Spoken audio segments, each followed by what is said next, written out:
poznám, už teda ako spolupracujeme ako poslanci, skutočne tak, ako Saňa hovorila, vždy príde aj s návrhom riešenia. Nie vždy sa dá samozrejme hneď urobiť, viete, všetko niečo stojí a keď niečo chceme urobiť jedno, musíme niekde zás ubrať, ale ja si myslím, že Albin teda by bol prínosom pre ten poslanecký zbor aj kvôli tomu, že naozaj je znalý tej problematiky tohto sídliska, aj vie skutočne naozaj pomôcť.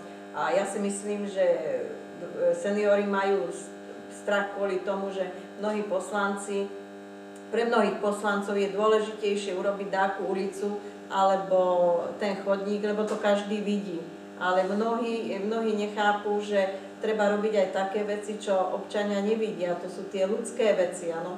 Pomoc deťom, áno, pomoc školám, pomoc seniorom. To nevidieť, ale to ten občan nevidí.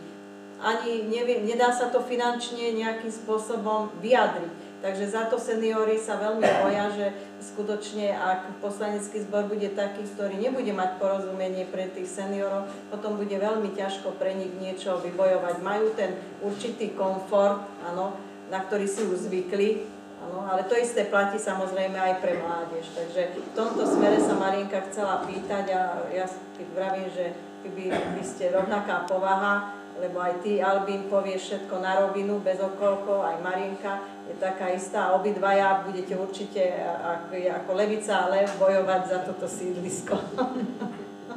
Ja len toľko.